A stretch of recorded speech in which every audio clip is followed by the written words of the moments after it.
Bom dia, meus amados irmãos em Jesus. É com muita alegria que estamos iniciando o nosso dia com mais uma reflexão do nosso Evangelho segundo o Espiritismo. Sejam todos muito bem-vindos e que o nosso dia de hoje possa ser inspirado por Jesus. Que o Cristo nos ampare no momento da nossa reforma íntima, que Jesus nos fortaleça para cada dia mais a gente ter força para lutar contra o mal que ainda habita no nosso coração e dessa forma que a gente possa progredir, evoluir um passinho por dia, sendo hoje um pouquinho melhor que fomos ontem. Dessa forma, a gente vai elevando o nosso coração a Jesus, vai abrindo a nossa alma para os ensinamentos do alto e seguindo o caminho, a verdade e a vida, que é o Cristo.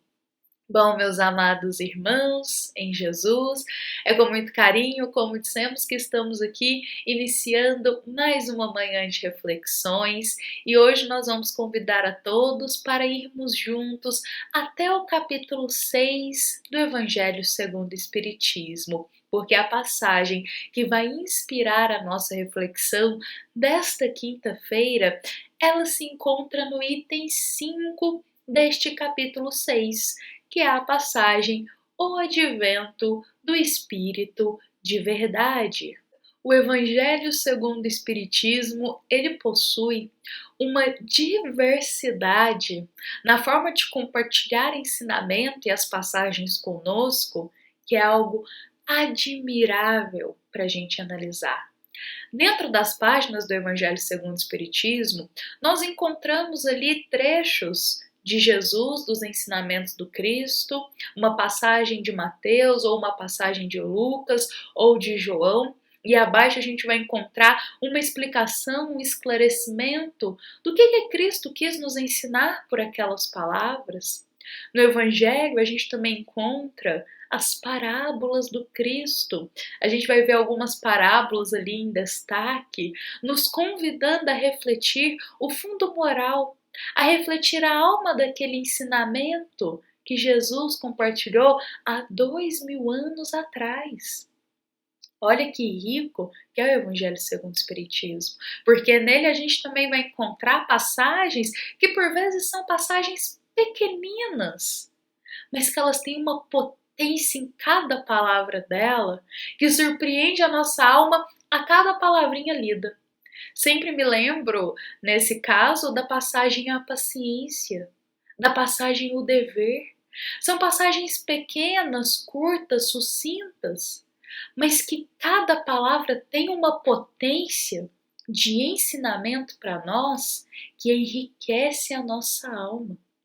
Também temos passagens mais longas, como a passagem A Lei de Amor, que é uma passagem que ali vai ter diversos itens dentro dela. Temos também a passagem Ressurreição e Reencarnação, que vai ter muitos itens para justamente nos explicar.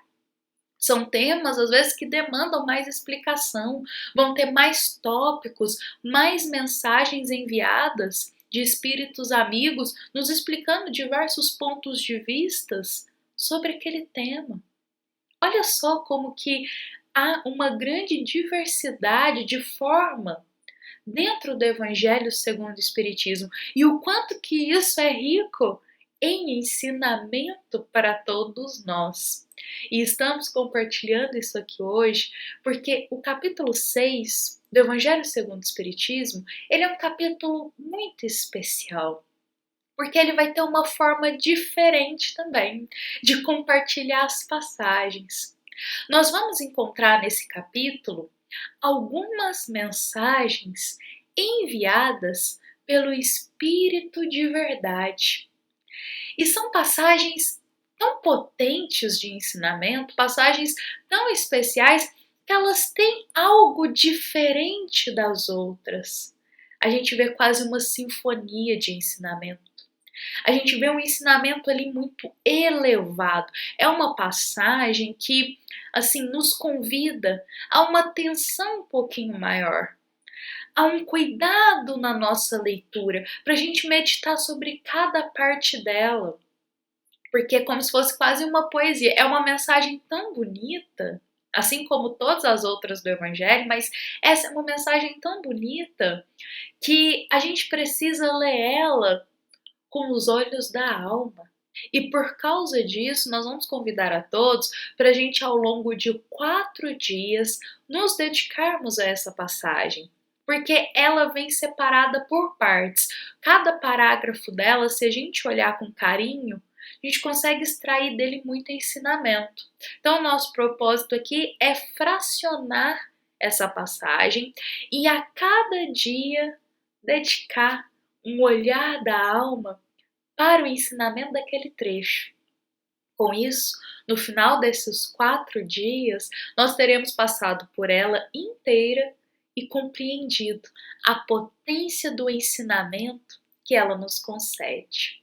Por isso, hoje nós convidamos a todos para a gente iniciar esse nosso compartilhamento de ensinamento dessa passagem, lendo juntos o trecho inicial dessa passagem. É um momento que o Espírito de verdade nos diz: venho, como antigamente, entre os filhos transviados de Israel, trazer a verdade e dissipar as trevas. Escutai-me.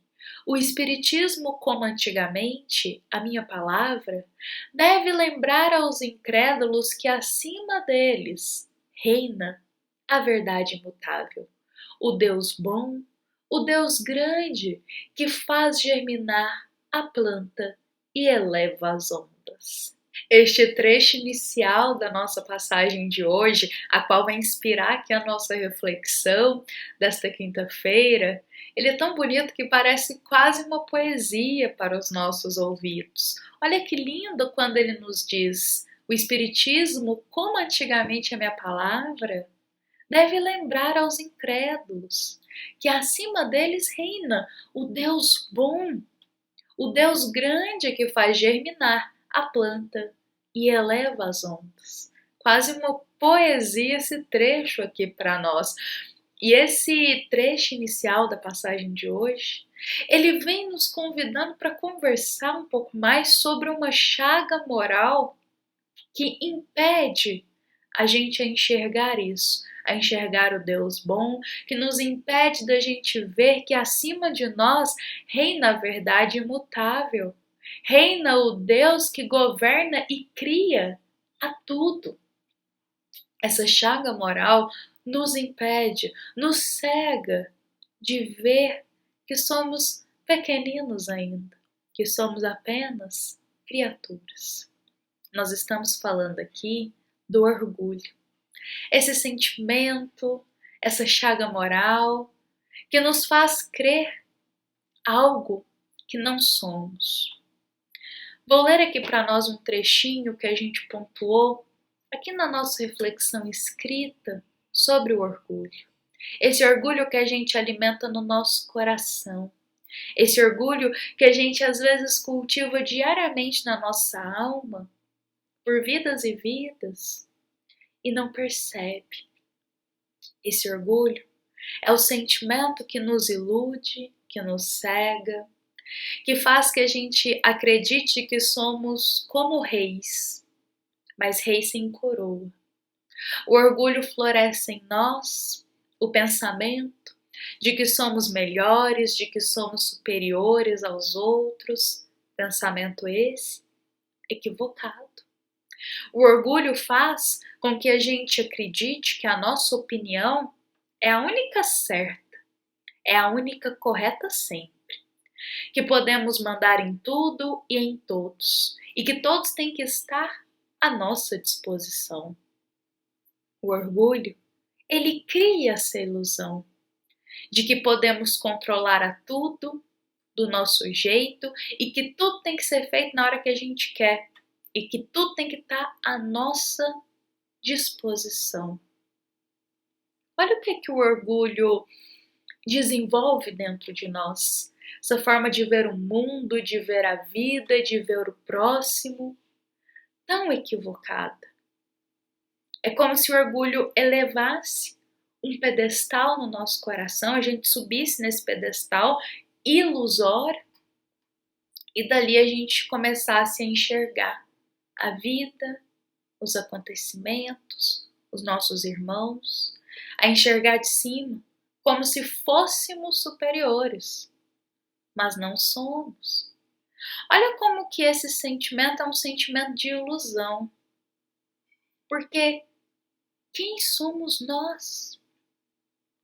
Devemos sempre nos lembrar que somos almas pequeninas, que somos filhos, que somos criaturas e não o Criador. Que nós dependemos de Deus. Que como a nossa passagem de hoje nos diz, olha, que acima de nós, bem acima, reina a verdade imutável. Que nós não somos portadores da verdade. Que acima de nós reina o Deus bom. Ou seja, somos apenas criaturas. E que acima de nós reina o Deus que governa tudo, que cria tudo. O Deus que floresce a flor, que comanda as ondas. Então nós não temos controle de nada. A gente acha que tem um controle de tudo. A gente quer ter o controle de tudo. Por ter dinheiro, por ter poder às vezes, por ter uma condição social elevada. A gente acredita que isso é caracteres de ter poder e ter, como que diz, controle de tudo. Mas só por ter dinheiro, por ter o controle, ou por ter poder, por ter status social, a gente acha que isso a gente consegue controlar tudo. A gente com isso o orgulho por vezes vem e desenvolve. Mas como dissemos, acima de nós reina Deus. Acima de nós está o nosso Pai, está o Criador. Nós dependemos de Deus, da vontade do Pai. Basta um sopro de Deus e a nossa vida muda inteirinha. E aí perguntamos: o dinheiro vai resolver? O status social vai controlar? O poder que temos financeiramente ou que achamos que temos por orgulho, por vezes vai controlar isso? Não. Basta um sopro de Deus e a vontade dele é feita e a nossa vida muda inteirinha. Vira tudo de cabeça para baixo. A gente planeja tudo, acha que tem o controle de tudo, por orgulho. E aí um sopro de Deus tudo muda. E se a gente tem o orgulho muito enrijecido no nosso coração, a gente tem extrema dificuldade de lidar com essas mudanças e com a vontade de Deus. O orgulho nos faz revoltar, questionar, não aceitar. Porque, novamente, olha, o orgulho nos faz crer ter o controle de tudo, mas não temos. Novamente, olha só, basta o sino da prova chegar, que um desafio inesperado, um infortúnio inesperado bate na nossa porta. E nós não temos controle de quando as provas vão chegar, de quando as expiações vão terminar. O único que tem controle disso é Deus.